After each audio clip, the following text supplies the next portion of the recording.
शुरू कराने वाला हूँ डिमांड। डिमांड के बारे में हम बहुत सुनते हैं। डिमांड क्या होती है?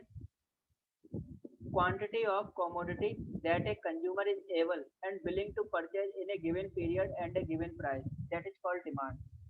जैसे मेरे को मान लो मर्सिडीज चाहिए, तो मेरे को पता है कि मर्सिडीज जो है 45 लाख की या 50 लाख रुपए की आती है।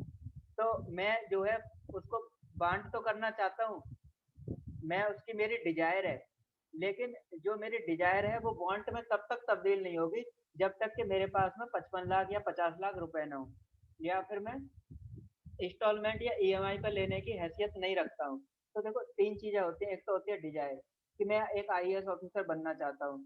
तो डिजायर जो है टूट जाती है जब भी परिस्थितियां इंसान के सामने आती है, डिजायर टूट जाती है। आज मेरे को मर्सिडीज चाहिए, कल को मैं हीरो होंडा से भी काम चला लूंगा। ये डिजायर है, डिजायर टूट जाती है। दूसरी है वांट। वांट क्या होती है? हाँ, अब मेरे पास में 10 लाख या 1 लाख रुपए है, या मेरी मंथली 1 लाख रुपए की इनकम है। अब मैं जो जो है ईएमआई भर सकता हूँ, और अब मैं जो है एकदम तैयार हूँ, बिलिंग टू परचेज। तीसरी चीज होती है रेडी टू बाय। हम केवल अपना माल जो है केवल उसी बंदे को बेच सकते हैं जो रेडी टू बाय होता है, रेडी टू परचेज होता है, जो बंदा खरीदना चाहता है। तो तीन चीजें हो गई, एक तो हो गई डिजायर, मैं आईएएस ऑफिसर बनना चाहता हूँ। ऐसे कितने लोग सोचते हैं, 10 लाख फॉर्म पड़ता है। दूसरी चीज वांट, मैं कुछ भी करने को तैयार है, मैं इस साल आईएएस ऑफिसर बनेगा। तो ये आपकी वांट हो गई। तीसरी बिलिंग टू परचेज, अब आप जो है रेडी हो, आप कुछ भी हो जाए, आईएएस से कम बर्दाश्त ही नहीं। आईएएस से कम बर्दाश्त ही नहीं, आईएएस ऑफिसर बनना है। रेवेन्यू में जाना है? नहीं, नहीं जाना है। आरएस में जाना है? नहीं जाना। पोस्टल सिस्टम में जाना है? नहीं जाना। आईएएस से कम बर्दाश्त ही नहीं है। तो इसी को बोलते हैं डिमांड। और किस पे? एक पार्टिकुलर पीरियड पे, एक पार्टिकुलर प्राइस पे, पार्टिकुलर पीरियड, एक गिवन टाइम पे, कि इसी साल बनना है। ऐसा नहीं हमारे पास एज है तो 30 साल की उम्र में पंचवर्षीय योजना बना के 5 ईयर्स प्लान के 2025 तक आईएएस नहीं। गिवन पीरियड, इसी साल बनना है, 27 को पेपर है, ये पहला। अरे गिवन प्राइस मतलब प्राइस भी फिक्स है, इसके लिए जो कीमत होगी देगा। तो उसको बोलते हैं demand.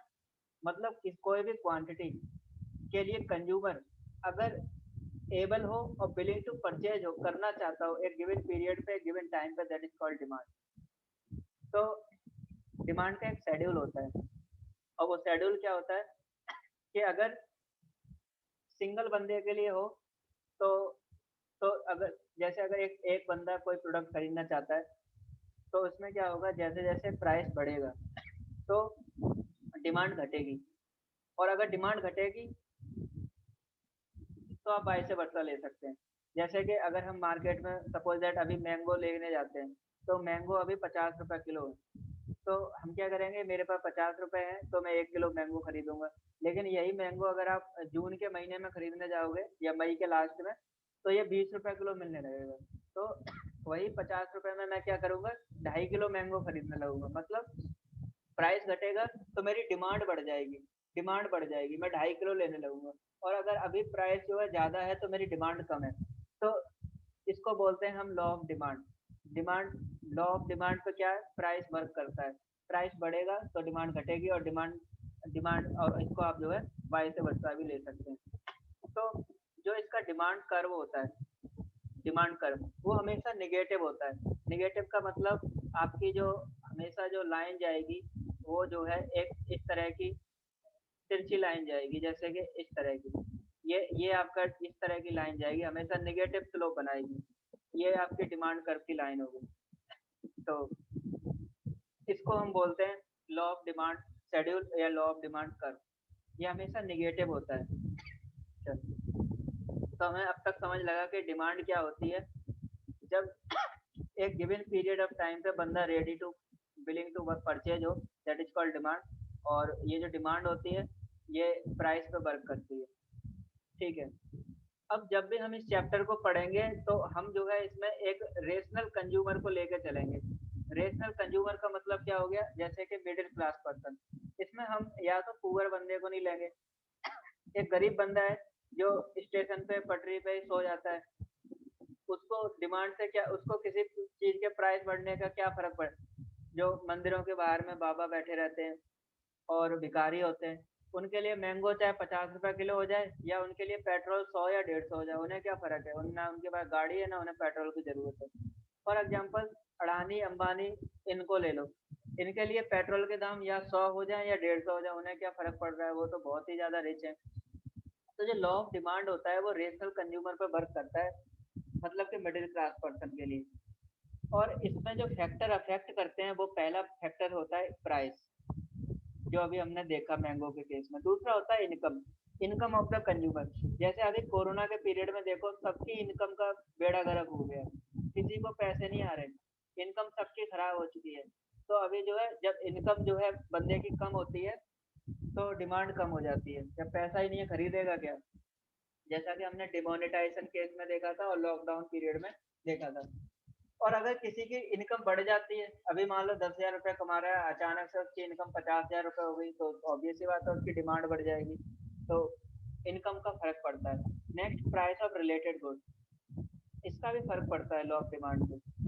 Price of related goods का फर्क पड़ता है। फॉर एग्जाम्पल के मान लो हम देखते हैं पेट्रोल और डीजल की गाड़ियों को। अब पेट्रोल जैसे जैसे महंगा होता गया तो धीरे धीरे क्या हुआ, लोग लगातार डीजल की गाड़ियां खरीदने लगे। और आज जो है जितने नंबर ऑफ पेट्रोल की गाड़ियां चलती हैं सड़कों पर, उतनी ही डीजल की चल रही हैं।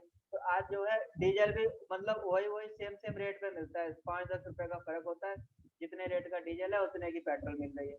तो प्राइस ऑफ रिलेटेड गुड्स का भी फर्क पड़ता है।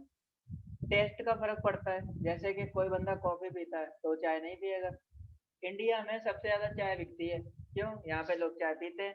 लेकिन फॉरेन में देखो कॉफी पीते हैं, तो वहाँ पे कॉफी जो है, कॉफी की डिमांड है, इंडिया में चाय की डिमांड है। इंडिया में कॉफी जो है नहीं पीते इतनी लोग, तो कॉफी यहाँ पे महंगी बिकती है।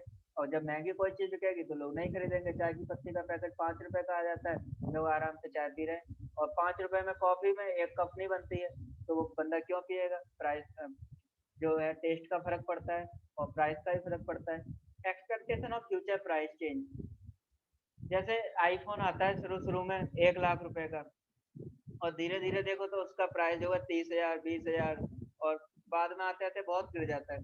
और एक्सपेक्टेशन फ्यूचर में अगर मुझे लगता है, जैसे कि अभी तो मैं मैंगो 1 किलो ही खाऊंगा या आधा किलो ले आऊंगा, लेकिन मुझे पता है मई जून में इसके दाम गिर जाएंगे, तो मैं पैसे बचा के रखूंगा और इसको जून में खाऊंगा, क्योंकि मुझे पता है कि वहां पे जाके मुझे प्राइस कम हो जाएगा। तो डिमांड जो है इस पर भी वर्क करती है। और लॉ ऑफ डिमांड का सीधे सीधे जो है प्राइस से फर्क पड़ता है, प्राइस बढ़ेगा तो डिमांड पे फर्क पड़ेगा। अब ये जो डिमांड होती है वो दो वजह से चेंज होती है। पहली होती है आपकी चेंज क्वांटिटी की वजह से, और दूसरी होती है डिमांड शिफ्ट इन डिमांड की वजह से। जैसे पहली तो होती है डिमांड मूवमेंट की वजह से, और दूसरा होता है शिफ्ट की वजह से। तो डिमांड जो है दो वजह से शिफ्ट होती है। पहला क्वांटिटी की वजह से देखते हैं। क्वांटिटी की वजह से डिमांड में दो तरह के फर्क पड़ते हैं, या तो वो एक्सपेंशन होती है या फिर कॉन्ट्रैक्शन होती है। इसका मतलब क्या हुआ कि जैसे ही प्राइस घटेगा, more demand at lower price, तो डिमांड एकदम से बढ़ जाती है। अगर अभी जो है मैंगो जो है 50 रुपए का है तो डिमांड बहुत कम है, मैंगो बिक ही नहीं रहा है, बहुत कम बहुत कम बिकेगा। लेकिन जैसे ही 10 रुपए 20 रुपए हो जाए तो लोग भर भर के खरीदने लगते हैं, तो डिमांड में एकदम से तेजी से एक्सपेंशन होता है। और इसका उल्टा हम ले सकते हैं कॉन्ट्रैक्शन। कॉन्ट्रैक्शन मीन्स घटना, एक्सपेंशन एक्सपेंशन मीन्स बढ़ना। नेक्स्ट आता है चेंज इन डिमांड, किसकी वजह से, आपकी इनकम की वजह से। तो ये इसमें होती है दो चीजें, इंक्रीज होगा या डिक्रीज होगा। कि अगर आपकी more demand due to change in other factor, other factor में कुछ भी ले लो, टेस्ट ले लो, इनकम ले लो, या कुछ भी ले लो, तो उसकी वजह से या तो डिमांड इंक्रीज होती है या फिर डिक्रीज होती है। तो ये फर्क पड़ता है। अब अगर डिमांड इंक्रीज होती है तो क्यों होती है, नंबर एक इनकम की वजह से, ये हम डिस्कस कर चुके हैं, या फिर टेस्ट की वजह से, या फिर सब्स्टिट्यूट गुड्स की वजह से, या फिर कॉम्प्लीमेंट्री। तो इन सबको हम अभी डिटेल में पढ़ेंगे कि ये सप्लीमेंट्री कॉम्प्लीमेंट्री ये सब क्या होते हैं, इस पर क्वेश्चन आ जाता है। तो देखते हैं टाइप्स ऑफ गुड्स। सबसे पहले पढ़ते हैं इसमें सब्स्टिट्यूट गुड्स। तो सब्स्टिट्यूट गुड्स क्या होते हैं, जब increase in the price of one good cause increase in demand of other good. जैसे कि एक की जो है प्राइस बढ़ता है, increase in the price of one good cause increase in the demand of other good, तो दूसरे की जो है डिमांड अपने आप बढ़ जाती है। जैसे इसका सबसे सिंपल एग्जांपल है ब्रेड एंड बटर। जैसे अगर ब्रेड का दाम बढ़ता है, increase in the price of one good cause increase in the demand of other good, तो जो है दूसरे की डिमांड अपने आप बढ़ जाती है। फॉर एग्जाम्पल यहाँ पे देखो एग्जाम्पल लिखा हुआ है टी एंड कॉफी। अगर देखो इंडिया में टी सस्ती है तो कॉफी की डिमांड नहीं है। अगर यहाँ पे कॉफी धीरे धीरे सस्ती हो जाए तो लोग हो सकता है कि चाय पी के कॉफी पर शिफ्ट हो जाए। इसको बोलते हैं सब्स्टिट्यूट। सब्स्टिट्यूट मतलब एक की जगह दूसरा रख सकते हैं। दूसरा आता है कॉम्प्लीमेंट्री। कॉम्प्लीमेंट्री मतलब पेट्रोल एंड कार। अगर पेट्रोल के दाम बढ़ते रहे तो ऑब्वियस सी बात है कि लोग कार खरीदना बंद कर देंगे, क्योंकि लोग उतना अफोर्ड नहीं कर पाएंगे कि भैया ये तो हाथी का दांत है, कार ले हो जाती है लेकिन पेट्रोल नहीं पड़वा पाते हैं। तो कॉम्प्लीमेंट्री जैसे ब्रेड एंड बटर इसका एग्जांपल है। सब्स्टिट्यूट का नहीं है, वो कॉम्प्लीमेंट्री का है। जैसे अगर ब्रेड का दाम बढ़ जाता है तो लोग बटर खरीदना बंद कर देंगे, या बटर का सस्ता हो जाता है तो लोग ब्रेड भी खरीदेंगे। ये दोनों कॉम्प्लीमेंट्री होते हैं। नेक्स्ट आता है नॉर्मल गुड्स। नॉर्मल गुड्स का क्या मतलब होता है, इनका जो है इनकम के साथ में पॉजिटिव रिलेशन होता है। जैसे अगर मेरी इनकम बढ़ेगी तो ऑब्वियस सी बात है कि नॉर्मल गुड्स की जो है कंजप्शन बढ़ जाएगी। इसका जस्ट अपोजिट होता है इंफीरियर गुड्स। इंफीरियर गुड्स क्या होते हैं, ये एकदम अपोजिट होता है, having negative relation with income. अगर मेरी इनकम बढ़ती है तो डिमांड पे मेरा कोई फर्क नहीं पड़ेगा। जैसे कि मैं इसका एग्जांपल बताता हूँ आपको, नमक है। तो अगर मेरी इनकम जो है 10,000 से 50,000 हो भी जाती है तो मैं क्या एक ही पैकेट खरीदूंगा नमक का, उसका क्या नमक जो है 10 पैकेट थोड़ी खरीदने लगूंगा अगर मेरी इनकम बढ़ जाती है। तो इस टाइप के गुड्स को इंफीरियर गुड्स बोलते हैं। इसी में एक गुड्स आता है आपका जिसको बोलते हैं गिफिन गुड्स। गिफिन गुड्स जो है एक तरह के इंफीरियर गुड्स से होते हैं, which people consume more of as price rise. जैसे जैसे प्राइस बढ़ता है तो जो है लोगों की जो है कंजप्शन की डिमांड भी बढ़ती जाती है। तो ये जो है इंफीरियर गुड्स के जस्ट अपोजिट होते हैं। मतलब ये जो है लॉ ऑफ डिमांड को वॉयलेट करते हैं। सीधे सीधे ये बोलो, लॉ ऑफ डिमांड क्या होता है, प्राइस बढ़ेगा डिमांड घटेगी, या फिर डिमांड बढ़ेगी प्राइस घटेगा, उल्टा ले लो। लेकिन गिवन गुड्स का मतलब क्या होता है कि अगर किसी चीज का प्राइस बढ़ता है तो डिमांड भी बढ़ेगी। इसका मतलब क्या हुआ, जैसे कि आप जो है रॉयल इनफील्ड ले लो, तो जैसे पुरानी जो बुलेट होती है उसका जितना प्राइस ज्यादा होगा उसकी डिमांड उतनी ज्यादा होती है। या फिर आप डायमंड लो, सबसे अच्छा एग्जांपल। डायमंड की जैसे जितना ज्यादा महंगा होगा उतनी उसकी डिमांड ज्यादा होगी, डायमंड जितना सस्ता होगा उतनी उसकी डिमांड कम होगी। या आप जो है फेमस पेंटिंग ले सकते हैं, जैसे एम एफ हुसैन की पेंटिंग या मोनालिसा की पेंटिंग, या फिर जो पेंटिंग ऑक्शन में बिकती है, जितना ज्यादा दाम होता है डिमांड उतनी ज्यादा होती है। तो इस तरह के गुड्स को गिफिन गुड्स बोलते हैं। और एक होता है आपका बेबलिन गुड्स। बेबलिन गुड्स ये कभी कभी गिफिन गुड्स से साथ में कंफ्यूजन क्रिएट करते हैं। जो आपके बेबलिन गुड्स होते हैं are goods for which increase price will increase quantity demanded. अगर प्राइस बढ़ेगा तो आपके जो है क्वांटिटी जो है उसकी डिमांड भी बढ़ती हुई चली जाएगी। तो ये भी उसी तरह के गुड्स होते हैं जो स्टेटस शो करते हैं। स्टेटस, जैसा कि फॉर एग्जांपल इंडिया के अंदर मान लो कोई गाड़ी है, मान लो रॉयल्स रॉयस है, फरारी है, एक दो के पास ही है, तो वो क्या है स्टेटस सिंबल शो करेगा। तो स्टेटस में क्या मतलब हो गया कि जितना ज्यादा प्राइस होगा उतनी ज्यादा उसकी डिमांड होगी, मतलब ज्यादा बंदे खरीदना चाहेंगे। तो ये गिफिन का मतलब क्या होता है कि प्राइस जितना ज्यादा होगा डिमांड उतनी ज्यादा होगी। लेकिन बेबलन क्या है, सोशल स्टेटस या आपकी जो है आपकी सोसाइटल स्टेटस शो करते हैं। तो बेबलन जैसे शराब है, एक्सपेंसिव वाइन होती है, या एक्सपेंसिव ऑटोमोबाइल जैसे आपकी वॉच हो गई। तो इस तरह के जो सोशल स्टेटस होता है वो बेबलिन गुड्स में आते हैं। तो थोड़ा ही अंतर है, गिफिन में बेबलिन में ज्यादा फर्क नहीं।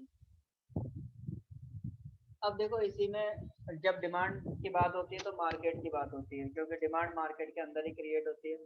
मार्केट एक ऐसी प्लेस होती है जहाँ पे बायर्स और सेलर्स एक साथ आके मिलते हैं, वो भी एक गिवन पीरियड पे, गिवन टाइम पे, दैट इज कॉल्ड मार्केट।